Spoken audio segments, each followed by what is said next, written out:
All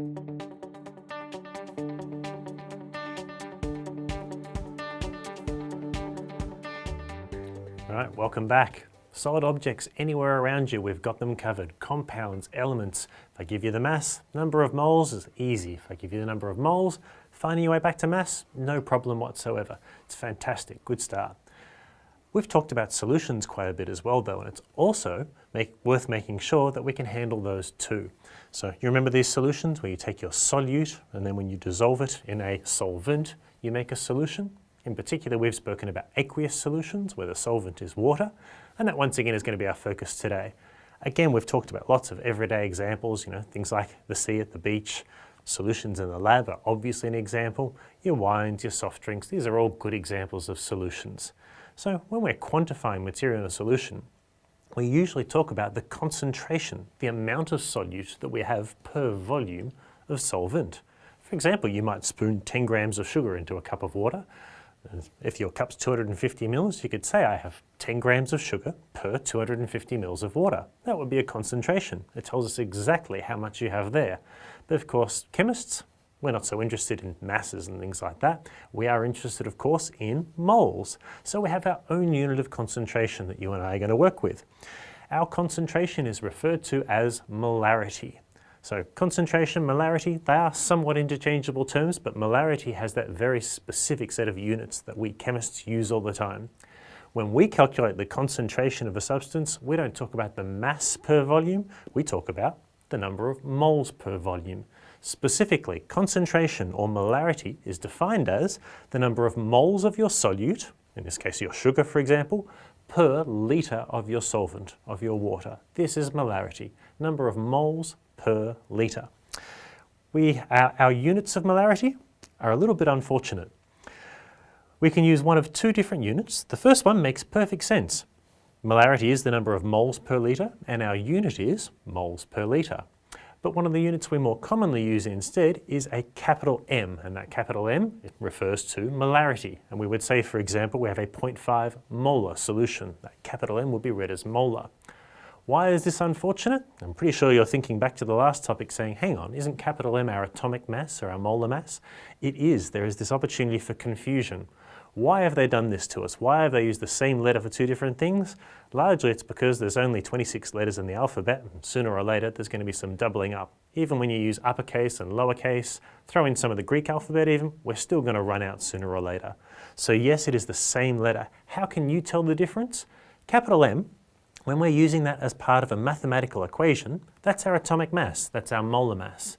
But if you see that capital M written after a number, then it's a unit, in which case we're talking about concentration. We're talking about molarity. So these are our units of our concentration, our molarity, mole per litre or molar. And we can add to our tool belt. We can now seamlessly shift from number of moles to concentration or to volume of a solution. Using these equations here, we can say that our number of moles is equal to our concentration, the molarity of our solution, times the volume of our solution, or we can rearrange that equation to go back to concentration or to volume. A quick note on this, remember that your molarity is defined as moles of solute per litre of solution. And that per litre part is important. It means that when we're doing our calculations, we've got to be extra careful.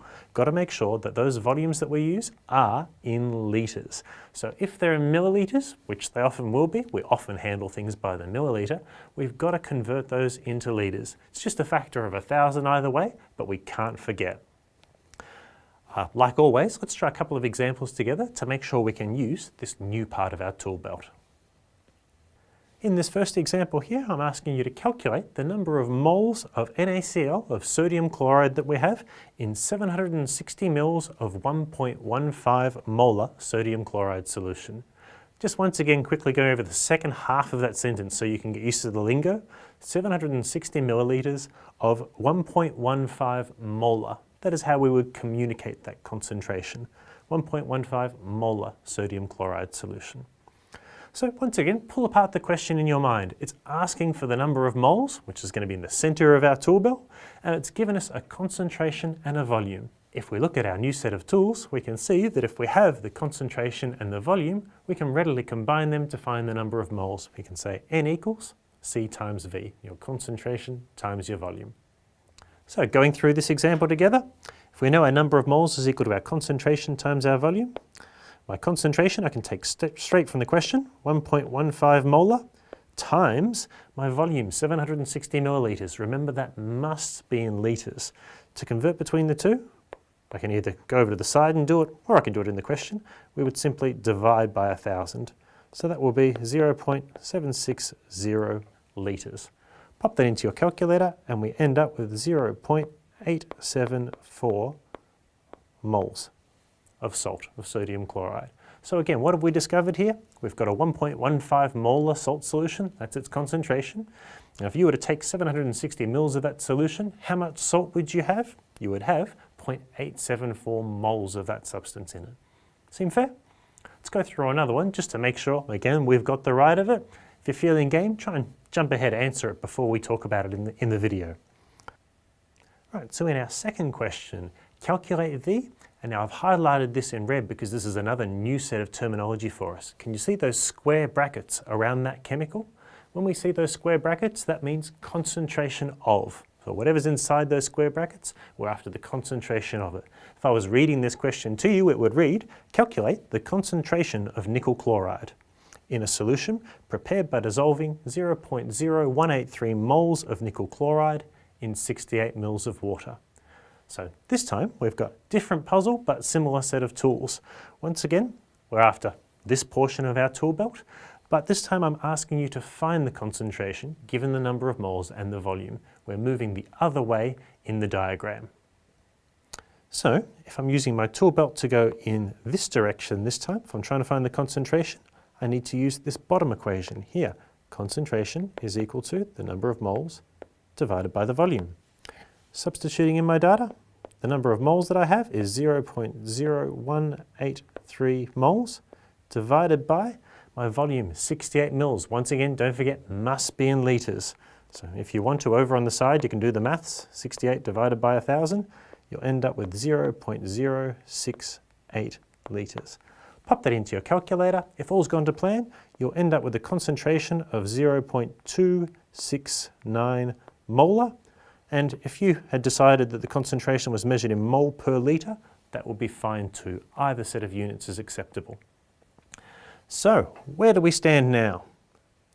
Let's stand back and have a look at it. This is our tool belt. If you may have noticed, I've added a green section to it. That is simply showing us how we would use that last tool if we wanted to find volume instead of concentration.